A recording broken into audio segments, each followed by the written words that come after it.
임 총장은 이날 인도네시아 GBI 탑가교회의 부요 부흥성회에서 축복의 법칙이라는 주제로 은혜의 시간을 나눴다. Thank you very much. Hallelujah. Terima kasih, haleluya.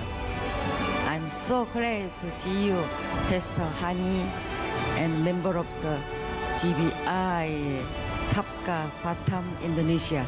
Saya sangat senang bisa melihat saudara-saudara di sini, khususnya Gembala, Bapak Pendeta Hani dan juga Gereja Gedung Tapka. He came to Korea in February 2014. Nah, Bapak Hani, Gembala Pendeta Hani datang ke Korea tahun 2014. At the time, I gave the honorary doctor degree to Pastor Nico at my Hansei University. Nah, saat itu kita baru saja sedang memberikan suatu penghormatan gelar doktor kepada Bapak Pendeta Nico.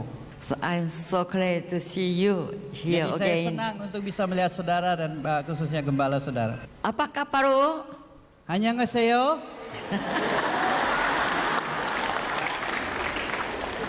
반약 드라마 가시? 대단히 감사합니다. Good, good.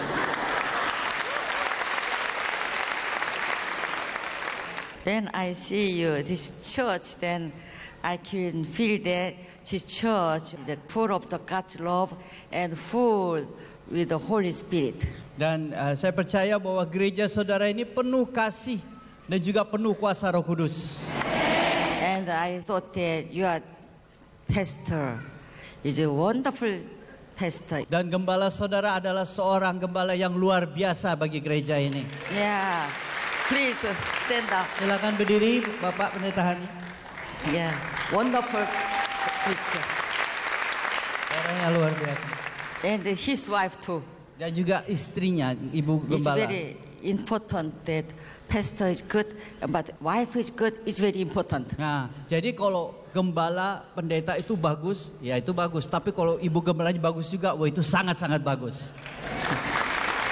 Why? I'm a pastor wife too. Saya juga ibu gembala yang bagus. Hallelujah.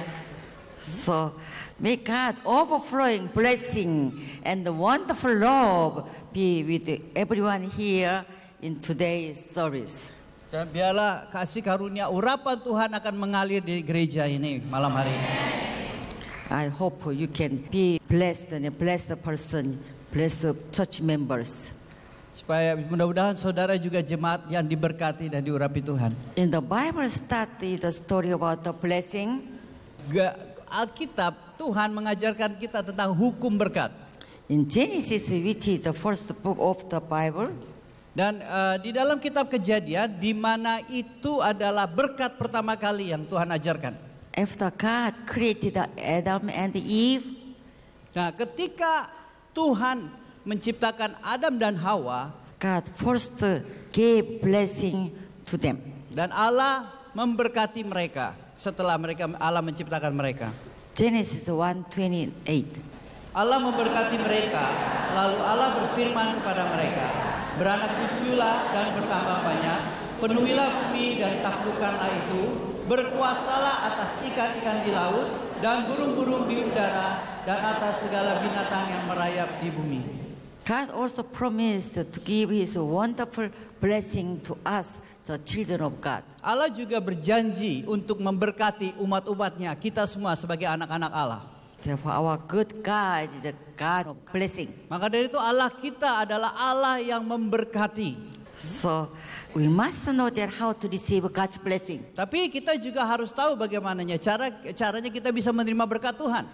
So, today I'd like to preach the gospel entitled The Law of Blessing. Nah, malam hari ini saya ingin menyampaikan khotbah dengan judul tema hukum berkat.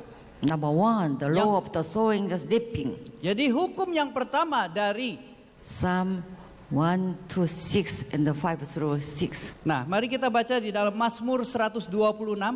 Orang-orang yang menabur dengan mencucurkan air mata akan menuai dengan bersorak-sorai. Orang yang berjalan maju dengan menangis sambil menabur benih pasti pulang dengan sorak-sorai sambil membawa berkas-berkasnya. God gives the farmer rich soil, rain and sunshine at the proper time. Nah, Allah itu memberkati, bisa saja seorang petani, Allah memberkati petani dengan air, dengan hujan, dengan matahari, dan juga dengan tanah yang subur. But unless the farmer sow the seed, he will reap nothing. Tetapi kalau petani yang sudah diberkati sedemikian tidak mau menabur benih, jadi dia tidak akan menuai apa-apa. Which is so raining and sunshine, which is the God's blessing, will be honest for farming without seed. Meskipun diberikan air, tetapi kalau tidak ada menabur atau menabur benih, tidak ada benih, sia-sia semua hal itu. Therefore, in order to reap God's blessing, we have to apply the law of the sowing and the reaping to our lives like a farmer. Maka dari itu, untuk kita bisa menikmati berkat Allah, poin yang pertama ini kita harus belajar yang namanya menabur untuk kita bisa menuai. Then what should we sow? Apa itu yang harus kita taburkan? First of all, we have to sow seed of faith. Nah, pertama-tama yang harus kita taburi adalah benih iman. How can we sow the seed of faith? Bagaimana kita bisa menabur benih iman? The way to sow the seed of faith is to tithe. Nah, salah satu untuk menabur benih yaitu adalah perpuluhan. When we put our tithe into God's storehouse, God bless us overflowingly. Nah, ketika kita menaruh perpuluhan benih di dalam rumah Tuhan, Tuhan akan memberkati kita dengan berlimpah-limpah. God help us to avoid any suffering and danger. Dan Allah juga akan menolong kita untuk menghindari kita dari segala penderitaan atau kesukaran. God help us bear the fruit of what we have done. Allah juga akan membantu kita untuk kita bisa berbuah-buah. The tithe or offering is not just a simple tool for God's blessing. Nah, saudara harus tahu bahwa perpuluhan itu bukan hanya sekedar alat Tuhan, diberkati Tuhan. Tithe does not mean to give 1 out of the 10 to God. Nah, perpuluhan itu bukan hanya bicara bahwa kita memberikan 10% daripada keuntungan kita kepada Tuhan. This is our confession of faith. Ini sebetulnya adalah dari pernyataan iman kita kepada Tuhan. Oh God, God gave all this blessing to me. Everything is yours. Ya, jadi kita harusnya berkata, oh Tuhan, segala sesuatu yang kami miliki, yang aku miliki adalah berasal daripada Tuhan. Jadi sebetulnya hartaku ini adalah milik-Mu Tuhan. Until now I thought I earned the money by myself, but everything is given by God's grace. Thank you. Nah, mungkin selama ini Tuhan, aku berpikir bahwa oh ini karena hasil kerja kerasku, hasil susah payahku untuk dapat uang. Tapi ternyata aku tahu ini semua karena kasih karunia Tuhan yang memberkati aku. You love the wife or husband or children, you give something. Nah, biasanya kita pada saat suami istri atau kepada anak, kepada suami, kepada istri, kita memberikan sesuatu kepada mereka. Without giving, that's not love. Nah, kalau tanpa memberi itu tidak ada hukumnya akhirnya, hukum tidak berlaku. These days, my husband asked me, oh honey, please buy the watch. Oh, waktu itu suami saya minta tolong beliin jam. I love him. Okay, I'll buy. Ya, saya akan belikan kamu jam. I bought that. Dan saya beli. Then I thought it's not good, so I will buy another one too when I come back home. Ya, nanti pada saat pulang saya beli satu lagi. I love him, then I like to give him. Maka saya memberikan dia sesuatu atau membelikan dia sesuatu. You don't love God, you cannot give offering or tithe. No. Jadi kalau saudara tidak mengasihi Tuhan, saudara pasti tidak bisa memberi atau memberikan perpuluhan. Then you love God, then you can give offering or tithe with willingly, with joy. Nah, jadi kalau saudara mengasihi Tuhan, pasti saudara ingin memberi kepada Tuhan, memberikan persembahan, memberikan perpuluhan dengan sukacita kepada Tuhan. Therefore, if you want to receive blessing from God, don't forget to sow the seed of faith. Maka dari itu kalau kita ingin diberkati oleh Tuhan, kita harus ingat bahwa kita harus menabur, memberikan persembahan ataupun perpuluhan kepada Tuhan. I like the interesting story of the church member in 1970s. Nah, saya ingin membagikan kesaksian di tahun 70-an anggota gereja kita yang dimana dia adalah seorang penjahit atau perajut, saudara. Her husband passed away and she made a living by knitting store. Nah, saat itu ketika itu suaminya meninggal. Ketika suaminya meninggal, mau nggak mau dia harus berusaha atau bekerja dan dia merajut atau menjahit untuk dia bisa bertahan hidup.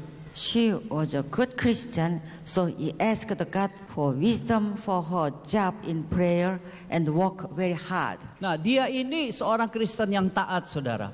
Jadi dia berdoa sama Tuhan, Tuhan tolong berkati pekerjaanku, bisnisku.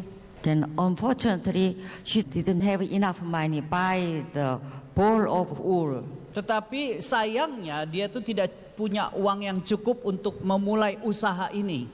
So quite worry about that. Dia butuh bahan-bahan untuk bisa menjahit. I cannot buy the ball of the wool. How can make a clothes? Nah, bagaimana saya bisa membeli bahan-bahan benang-benang, wool atau gimana untuk saya bisa menjahit pakaian? So she talked to the pastor about the financial problem for her job. Nah, akhirnya dia datang kepada salah satu pendeta di gereja dan dia meminta nasihat atau minta doakan. And the pastor said to her, in time you face difficulties in your job. Dia katakan, akhirnya pendeta ini memberikan nasihat kepada dia.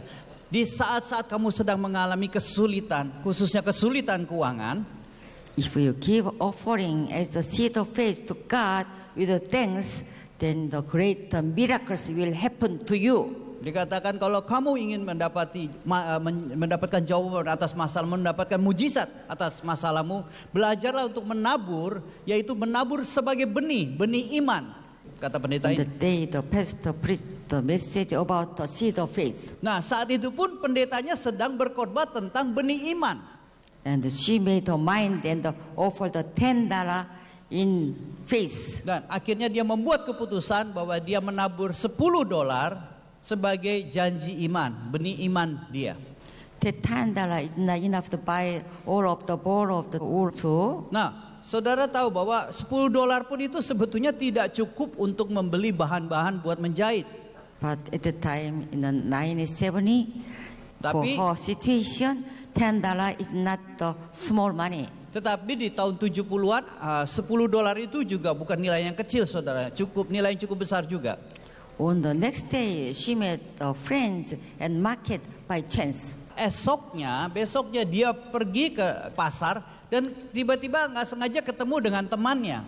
Miraculously, without asking, her friends lent her money, $1,000 without any interest. Saudara tahu apa yang terjadi? Temannya ini, saudara, padahal ibu ini tidak cerita bahwa dia butuh uang. Tiba-tiba saja temannya kasih $1,000, saudara, untuk bisnisnya, untuk usahanya, tanpa bunga. Hallelujah. Haleluya. The Holy Spirit moved her friend's heart. Kita lihat di sini bagaimana Roh Kudus menggerakkan hati teman daripada ibu ini. And she could repay the borrowed money and became a successful business woman by God's blessing. Hallelujah. Dan setelah itu dia bisa membayar hutangnya $1,000 yang temannya kasih itu, dia bayar kembali dan dia sekarang menjadi pengusaha wanita yang sukses di Korea. Hallelujah. Haleluya. I want to ask, what is the law of blessing? Nah, saya mau tanya sama saudara sekarang tadi. Ingat gak? Hukum pertamanya apa tadi? Number one, sowing and reaping. Tabur dan tuai. And number two, the law of the giving and the receiving. Nah, poin yang kedua adalah memberi dan menerima. Luke 6:38. Mari kita baca di dalam Lukas pasal yang ke-6 ayat yang ke-38. Berilah dan kamu akan diberi suatu takaran yang baik, yang dipadatkan, yang digoncang dan yang tumpah keluar akan dicurahkan ke dalam ribamu. Sebab ukuran yang kamu pakai untuk mengukur akan diukurkan kepadamu. Nowadays, many people only want to receive. Nah, kita tahu di dunia sekarang ini rata-rata orang maunya menerima saja. However, the law of God blessing works through the law of the giving and receiving. Tetapi malam hari ini hukum Tuhan mengajarkan bahwa kita ingin diberkati, kita harus memberi. When we first share to others, God gives much more blessing to us in return. Nah, saudara tahu ketika kita belajar untuk memberi atau berbagi dengan saudara kita, Tuhan akan membalaskannya kepada kita. Hallelujah. I like the interesting one story about that the Korean Christian doctor. Nah, saya mau memberikan satu cerita lagi tentang seorang dokter Kristen di Korea. One day at the Severance Hospital in Seoul, Nah, suatu hari di rumah sakit yang bernama Severance di Seoul, Korea. at the time the white hair old American was arguing with the taxi driver. Nah, saudara tahu ada seorang laki-laki yang sudah cukup baya, yang sudah tua, cukup tua, rambutnya sudah putih semua. On young intern, doctor saw people passing by them without any concern. Dokter muda ini melihat dia lagi argumen lagi ribut dengan supir taksi. The intern felt sorry for the old man, so he interfered and asked why they argued. Nah, waktu dia perhatikan orang-orang yang lewat itu tidak memperhatikan, tidak mempedulikan mereka, lalu lalang aja biasa. Kemudian dokter Korea ini menghampiri, akhirnya peduli, ingin tahu kenapa, dan dia tanya kenapa kepada pria ini. It turned out that the old man came to see his wife in hospital by taxi. Nah, akhirnya diceritakanlah ternyata laki-laki ini dia datang ke rumah sakit ini untuk menjenguk istrinya yang di rumah sakit naik taksi. But the old man miscalculated that the taxi fare and paid several dollars less. Tapi dia miskalkulasi, salah hitung saudara. Kurang 17 atau 18 ribu lah, kurang 2 atau 3 dolar begitu sampai di sana.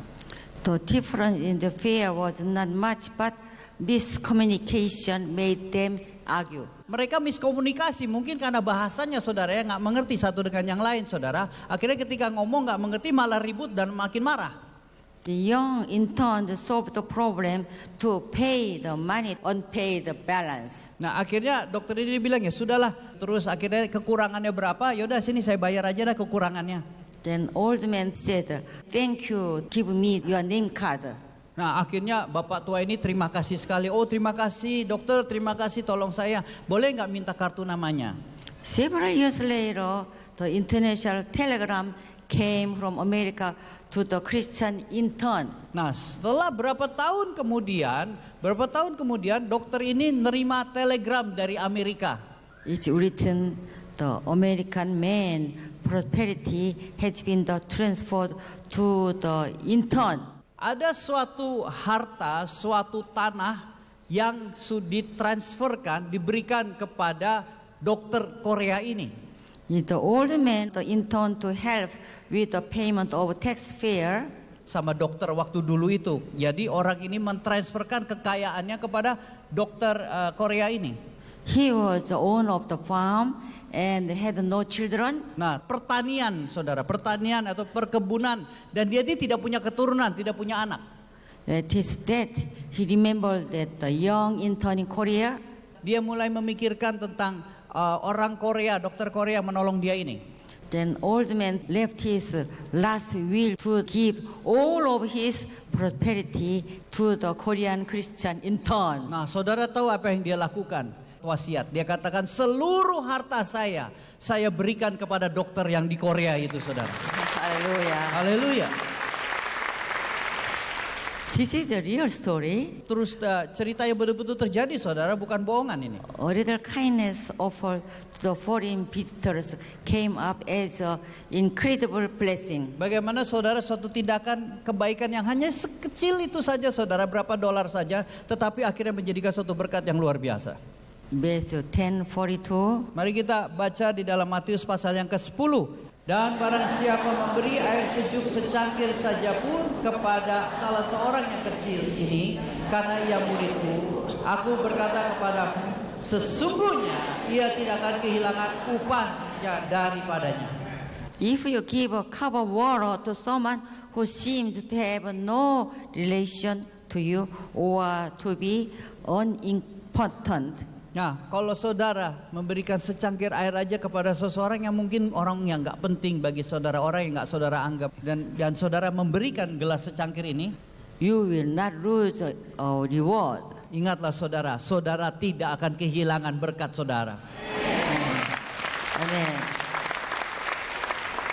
The important thing here is not to expect nothing return. Ya, yang penting di sini adalah kita jangan hitung-hitungan kalau kita berbuat baik. If I treat this person well, so will he treat me? No, you cannot think about that. Nah, jadi saudara jangan pilih-pilih atau hitung-hitungan. Oh, kalau aku berbuat baik sama si A, pasti dia berbuat baik sama saya. Itu nggak boleh, saudara. The one who loves and serves first will be blessed. Nah, mereka yang mengasihi dan yang melayani terlebih dahulu, mereka adalah orang-orang yang diberkati Tuhan. Amen. The brother and sisters, what is the law of blessing? Nah, saudara sekarang ingat Number one, sowing and reaping. tabur dan tuai. And number two, the law of the giving and receiving. Nah, poin yang kedua adalah memberi dan menerima. Through the law of blessing, I hope you will better today than yesterday, better tomorrow than today, have a victory in Jesus Christ. Saya berdoa biarlah hari ini lebih baik dari hari kemarin dan hari esok lebih baik dari hari ini. 할렐루야. 김 총장은 이번 토요 부흥성회에서 하나님으로부터 축복을 받으려면 심고 거두는 법칙을 통해 믿음의 씨앗을 심어야 한다고 강조했다. 인도네시아 바탐섬에서 열린 이번 성회를 통해 성도들은 먼저 낮아지고 사랑하며 섬기는 성도가 되어 하나님의 축복을 넘치게 받기를 소원하는 뜻깊은 시간이었다.